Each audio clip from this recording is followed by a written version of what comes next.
Assalamualaikum warahmatullahi wabarakatuh.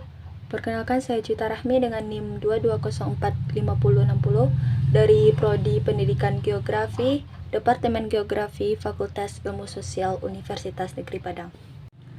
Baiklah, kali ini saya akan membahas mengenai The Community, salah satu materi dalam pelajaran atau mata kuliah Geografi Sosial. Mana di dalamnya terdapat 7 subbab. Yang pertama itu apa itu komunitas, yang kedua komunitas alami, yang ketiga komunitas lingkungan, yang keempat komunitas yang tidak berarti, yang kelima komunitas yang dibayangkan, yang keenam politik komunitas, dan yang terakhir komunitas cita-cita yang diinginkan.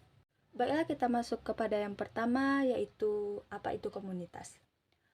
Konsep komunitas memiliki sejarah yang sangat panjang dan kompleks di dalam distensi sosial, yang didefinisikan penelitian dan teoritis dengan cara yang sangat beragam dan bertentangan pada waktu yang berbeda dan oleh akademis yang berbeda.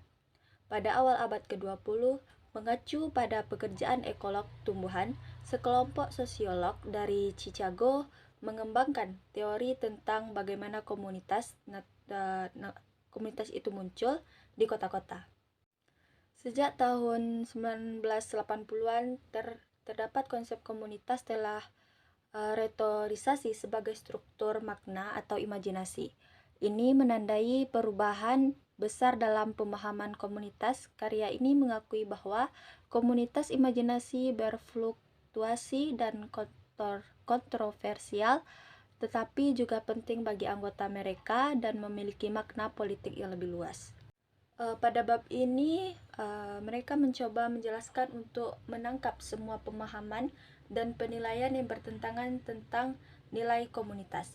Ini dimulai dengan menggambarkan pekerjaan Chicago School of Human Ecology dan kritikusnya, dan kemudian melihat upaya geograf dan sosiolog perkotaan untuk mendefinisikan dan memahami konsep komunitas berbasis tempat atau lingkungan. Dari hal tersebut, bab ini berfokus pada komunitas imajinasi, terutama mengacu pada pekerjaan empiris Gillian Ross dan Claire Drouin.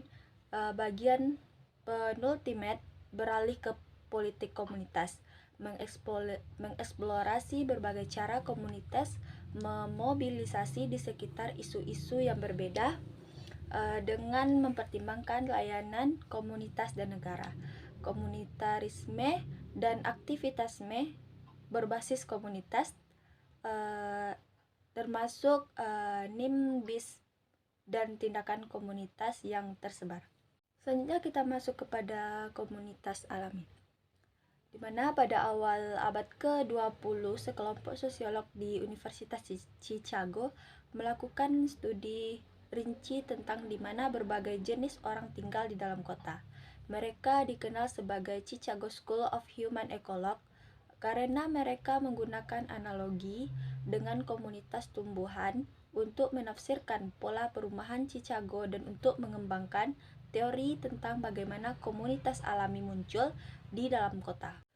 Menurut jaringan kehidupan Darwin, ada interrelasi intim antara berbagai organisme biologis dan lingkungan mereka. Salah satu peneliti, yaitu Park, percaya bahwa karena manusia juga makhluk organik, kita juga harus tunduk pada hukum umum dunia organik yang sama seperti tumbuhan dan hewan. Meskipun ia menenangkan analog ini dengan pengakuan bahwa tidak seperti tanaman dan makhluk lainnya, manusia didorong tidak hanya oleh naluri kelangsungan hidup, tetapi juga oleh kebutuhan sosial dan budaya. Karya dari CSHE telah dikritik atas dasar empiris dan teoritis. Penelitian ini menginspirasi banyak studi empiris dari kota-kota lain.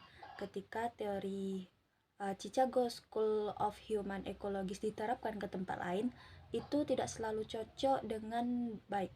Rute komunikasi dan lanskap fisik sering membingungkan model cincin konsentris.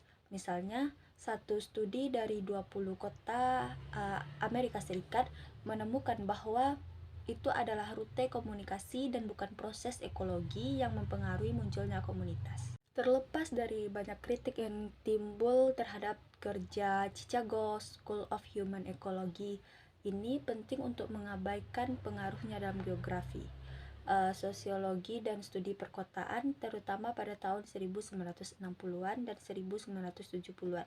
Selama waktu ini, ia mempengaruhi pemikiran tentang komunitas dalam beberapa cara, yaitu yang pertama istilah, di mana istilah komunitas alami ini dan analogi antara komunitas tumbuhan dan proses persaingan dan segregasi menarik bagi para akademis, terutama di Amerika Serikat, karena tampaknya sesuai dengan keyakinan umum tentang pentingnya persaingan ekonomi yang tidak diatur. Persaingan katanya menghasilkan perbedaan antara orang dan gaya hidup mereka. Perbedaan-perbedaan ini pada gilirannya menghasilkan segregasi perumahan berdasarkan gaya hidup, pendapatan, dan etnisitas. Selanjutnya kita masuk kepada komunitas tetangga, di mana geografer cenderung menambahkan dimensi spasial ke jenis definisi ini. Menurut Dictionary of Human Geography, komunitas adalah jaringan sosial dari individu yang berinteraksi, biasanya terkonsentrasi di wilayah yang ditentukan. Setelah Chicago School Human Ecology adalah pada skala lokasi, di mana sebagian besar pekerjaan geografis pada komunitas telah terjadi. Bahkan komunitas sering digunakan secara bergantian dengan istilah dekatan. Streets ini tentang lingkungan sebagai disebabkan oleh teori Robert Park tentang daerah natural di kota, di mana solidaritas dianggap sebagai fungsi di tempat yang sama, produk dari sistem sosial ekologis yang diberikan. John Keter dan Trevor Jones mendefinisikan komunitas lingkungan ruang sosial interaktif yang dihuni oleh jaringan rumah tangga yang saling terhubung, yang saling mengenal satu sama lain, dan yang pada tingkat yang tinggi berpartisipasi dalam kegiatan sosial bersama, bertukar informasi, terlibat dalam bantuan dan dukungan bersama, menyadari identitas bersama, kepemilikan bersama, dan lain-lainnya. Ada 4 tools diidentifikasi yang berkontribusi pada munculnya komunitas tetangga. Ini bertepatan dengan klaim Chicago School Human Ecology bahwa komunitas adalah area alam, yaitu yang pertama, adanya kedekatan, di mana jaringan sosial orang-orang diyakini menjadi yang terkuat di lingkungan terdekat mereka dan menghancurkan dengan jarak. Dengan kata lain, kegiatan bersama, hubungan dan dukungan muncul seperti biasa melalui kecelakaan kedekatan. Penelitian tentang kehamilan misalnya telah menunjukkan pentingnya jaringan sosial lingkungan yang dikembangkan wanita melalui anak-anak mereka dan peran hubungan sosial ini dalam membentuk pemahaman mereka tentang perawatan anak. Yang kedua, wilayah, di mana manusia adalah wilayah, menarik rasa keamanan, kenyamanan, dan identitas dari lokasi langsung mereka. Akibatnya, pemahaman umum tentang ruang bersama dan identitas bersama sering muncul yang tidak terkait dengan batas-batas administratif. Sejumlah studi geografis telah berusaha untuk mengidentifikasi dan memetakan definisi teritorial ruang ini dan untuk mengukur kohesi masyarakat. Selanjutnya ada homogenitas sosial, di mana rasa minat bersama atau pengalaman bersama dapat penting dalam pengembangan komunitas. Sejumlah studi terkenal misalnya Hogarth pada tahun 1997, Young dan Wilmore pada tahun 1992 telah menunjukkan bagaimana identitas kelas bersama atau termasuk budaya, nilai-nilai, bahasa, moralitas, dan sebagainya, dan keinginan untuk mempertahankan gaya hidup tertentu dapat mendukung komunitas kelas pekerja. Studi-studi ini secara empiris menggambarkan komunitas kelas buruh sebagai dibangun melalui rasa bersama teman laki-laki baik perempuan yang berasal dari berbagai kerja fisik yang sulit dan sering berbahaya. Dan yang keempat, mengenai waktu. Solidaritas sosial atau kedekatan bersama adalah sesuatu yang membeku seiring waktu. Ini paling terkenal diilustrasikan oleh Young dan Wilmore pada tahun 1962, studi 3 tahun dari distrik kelas buruh di Bethnal Green, London.